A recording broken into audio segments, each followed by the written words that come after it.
Hey everyone. It's Mike. And Hey, John. That's a good one. We're Hatch Duo, and today we're here to talk to you about remote collaboration.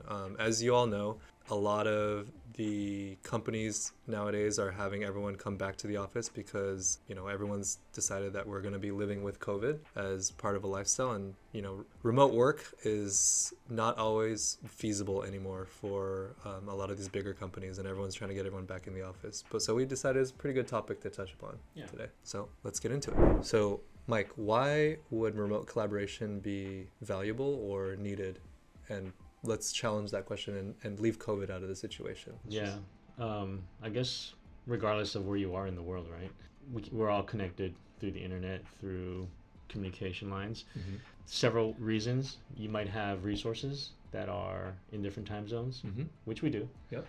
Or you might even have clients who are in other time zones as well. Yeah. Before we created Hatch Duo, I learned from when we worked at our previous company together, really well-run company, I would say. They work remotely. They were using Slack already to begin with. And I think, it was a global team, right? There was people in Eastern Europe, there was people in Asia, there's people in the United States, across different time zones, Eastern and Western, already just if you're gonna work globally or you're gonna work aside from your specific locale, I think remote work is pretty advantageous because it allows you to work a little bit asynchronously. And you're not tied to being able to just have to see each other in the office. Well, let's dig a little deeper into why the CEO that we worked for, had specific teams in different regions, right? Well, I think one of the reasons was that if you want to hire the best, the brightest people, you want to seek them out. And they happen to be in different geographic zones. Yeah. They're not always in Silicon Valley, right? Correct. Yeah. Correct. Yeah. Yeah, so But- hiring the best and the brightest Yeah. that specialize in that particular area. Yeah. Eastern Europe, great developers, software developers, right? Yeah, exactly. Manufacturing overseas in China or Taiwan. Anything else you want? Well, I think, it adds, let's not dance around it, business-wise and operationally, it makes sense. I love Silicon Valley, but the living costs here are crazy, and therefore that carries over to the resources. So if you have someone in Taiwan who can deliver just as good, let's stick with industrial design for right now, just as good industrial design output as someone in Silicon Valley, exactly the same, identical, but you have one costing 10 times more than the other. As a business owner, which one are you going to choose? Well, I think that's a simple answer, right? Exactly. So I think with remote work, it's kind of opened the global market so that business owners have the ability to have choices. And actually, small businesses that started out small like us, we have a chance, right? Because if we're not Google or something like that with the benefits that Google can offer, how are we even supposed to compete, right? So yeah, you mean a chance at being competitive? Exactly. Right. Yeah. I think, where remote work gets challenged, though, is how are you guys able to work on product development when it's so physical? It's such a physical process. But I would say, again, our other company that we used to work at was a hardware wireless technology company. They built literally more hardware than you can imagine, and they did it all through remote teams. And this was pre-pandemic. Right. So I would argue that actually why we continue to be a hybrid remote culture is because it works. It works for our clients. It works for us as a team. And I would argue that anyone who says you can only do good work coming into the office, your mind is just not open enough, right? And I know a lot of designers have said this to me, in networking events, it's really nice to be in the office. Let's not confuse the desire to be social with actual productivity, in product development. And I think those two things get misconstrued sometimes where people are blending the two to make their point of we should be all back in the office together. In reality, I would argue that a lot of these companies making their employees come back into the office is because they have huge leases that they can't get rid of. I know it's a really strong point of view, but that's my stance. Well, not totally untrue, right? Because there's a lot of vacancies in a lot of these commercial buildings. Yep. I would say one comment I'd make about remote work is that, you have the luxury of working from home. You don't have to commute to the office, so that saves time and obviously stress. There are times where, remote work can't completely be replaced, and that's in-person building, right? For example, if we're building a mock-up or a prototype. Like a drone. Or a client wants to come in for a meeting and see the demo, right? Ergonomics, things like that. Ergonomic studies is another example.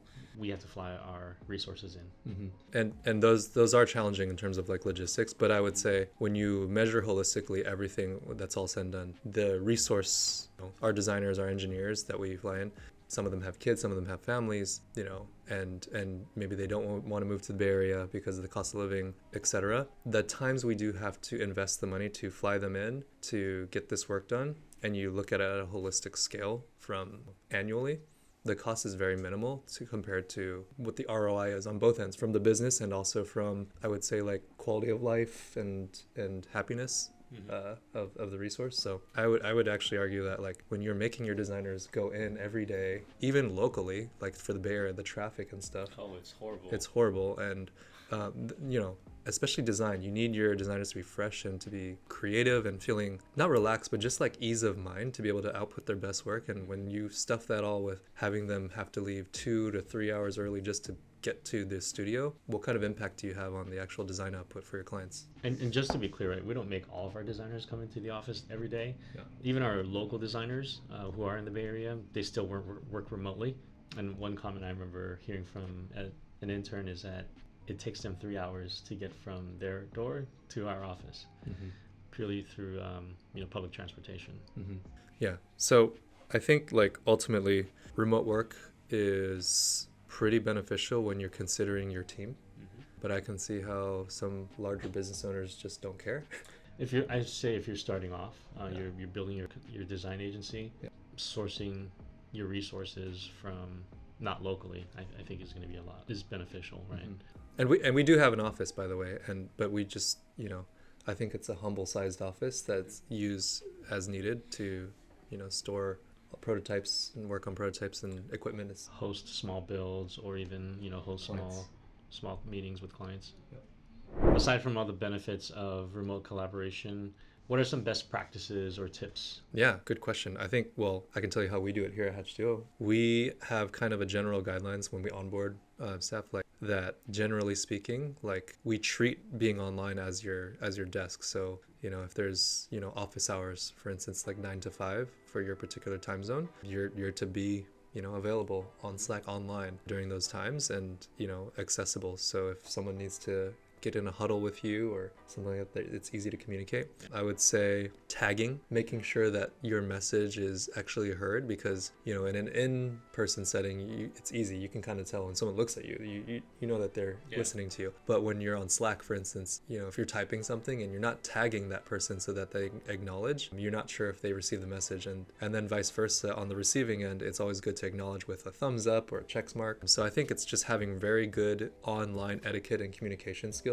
That's like a must. That's good practice. And then for actual design work too, it's having good review points, right? Maybe in a studio casual setting, you just walk by and critique something when you're looking over someone's shoulders, but things have to be a little bit more scheduled, I would say. But that's actually a good thing, because it kind of forces designers and engineers who sometimes, we can noodle with stuff for the longest time, to actually get something done by a certain deadline for critique time. And then, we get on Miro or whatnot. Right? That's a good tip, right? Leveraging your digital tools, being that if you're remote, you have to rely on those different tool sets, right? So one of the tools we use is Miro. That we've talked about this before. When we brainstorm, it helps to sketch and brainstorm in real time.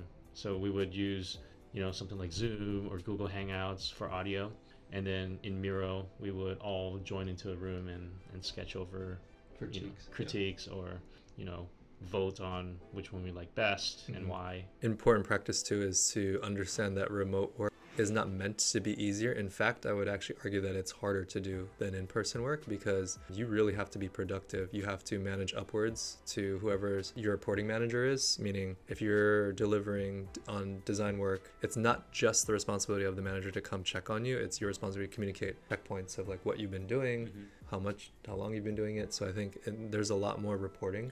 You know what I think is also a benefit is that it forces you to be a good communicator. Yeah.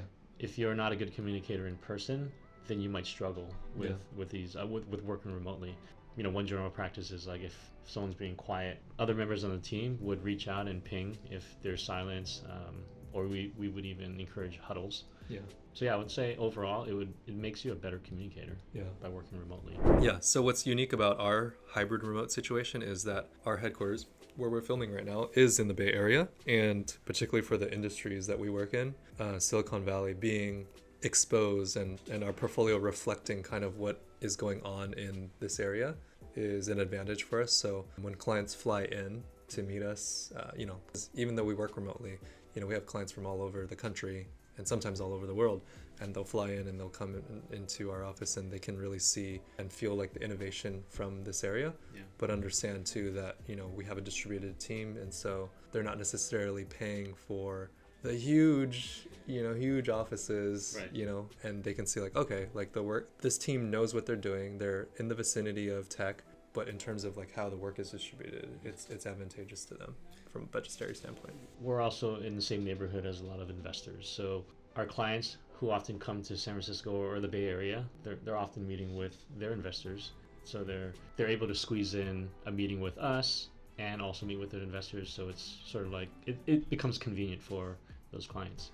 And this is to say, like, we don't think being remote is always the go-to for everything. So for instance, when you're building business relationships, I do think it's important to meet someone face to face, shake their hand, especially if you're going to partner with them, things like that. Like those are intangible human experiences that I think still need to be maintained in order to just have that relationship. So yeah, us being in the Bay Area, like around VCs and around startups, I think that's been good for our hybrid situation as well.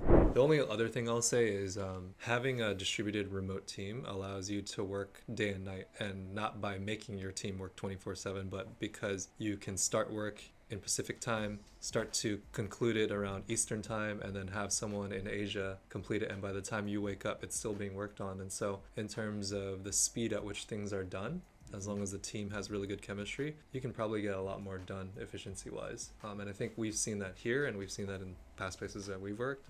It rings true. Yeah, so you can sort of have a continuous workflow, right? Exactly. By operating through different time zones. We hope you enjoyed this video of us talking about remote collaboration. If you enjoyed this video, please like and subscribe to our channel. Don't forget to hit the notification bell. And until then, let's hatch awesome.